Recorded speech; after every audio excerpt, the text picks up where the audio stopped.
Good morning, everyone. We're here at Realcomm in Nashville, Tennessee, and I'm here with Youssef Abdelilah from American Tower. We did a panel yesterday here at the show, and we wanted to talk today a little bit about that, so we put some material out on what we talked about.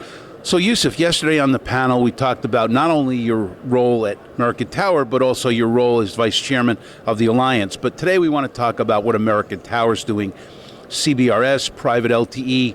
Tell us a little bit about what your thoughts are on what American Tower is doing. Thank you, Rich. So, American Tower is the largest tower company in the world. So we have over 177 tower company globally. And within the US, we have two business units. One that focuses more of an outdoor, macro, towers, broadcasting. And the BU that I'm with is focusing on in-building wireless solution, where we're looking for existing and emerging technology to provide solution to our commercial building, and that's the role that I'm playing in American Towers. Now you're testing CBRS and private LTE. Are you testing both, or are you testing just CBRS at this point?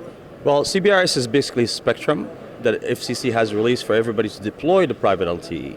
So we're working with our close customers to develop use case, leveraging that band, and ecosystem partner to deploy the solution so we can develop those use cases that brings ROI and benefit and brings value to our customers so they can not only monetize it but also solve their own problem. Right. So one of the things we got into yesterday on our panel was this question of whether the carriers are going to come and bring their sandbox in play. Your take was very interesting. Would you repeat that and what your thought process is on that? Because I asked you some very tough, pointed questions and you answered them well. Let us talk about that again. Sure. So part of the CBRS Alliance, all the major carriers are part of it. That's a sign that they are very interested in this band. And to the carriers, this is just another band, whether you want to expand, be it coverage or capacity.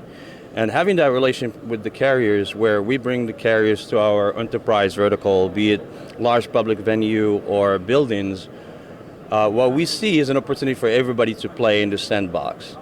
And if you want to give you, for example, a hint to what you're doing, only the carriers know what you're going to do, but just a far observation is if you look at a lot of these smartphones coming out, they're already part of the ecosystem. Three major ones are coming out with what we call CBRS band 48, which is around 3.5 gigahertz.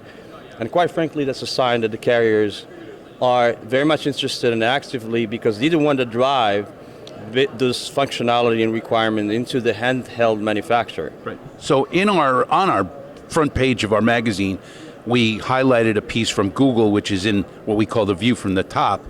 And one of the Google guys mentioned to me, and they have the Pixel 3 that's out now with 3.5 in it, but mentioned that they thought that there would be CBRS phones way in quantity way before there would be 5G phones. Do you agree or disagree with that?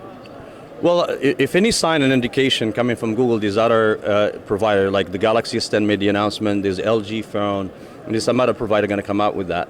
So that indicates that there are a lot of interest for people, enterprise, to deploy their own private LTE, for example, where they can use private LTE to deploy voice communication for in-building to replace their disk phone. And so people are looking at how to leverage private LTE to provide not only communication and data, but also to optimize the OpEx and cut the cost.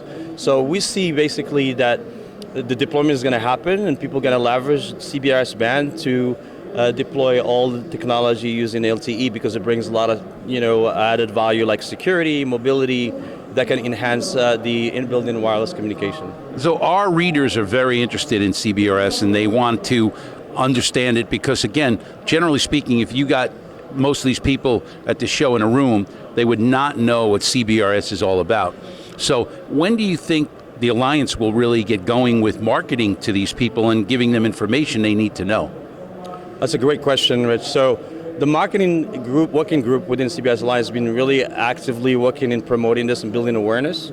We were here last year, we had a booth, and this year we have different folks from CBRS Alliance trying to build awareness. We need to do more, so definitely bringing that feedback to CBRS Alliance to make sure that we do more, building the awareness about CBRS band because we need to educate the customer. Well, we did our panel yesterday. Thank you so much for being on that, and thank you for doing this video. Thank you for having me. Thank you.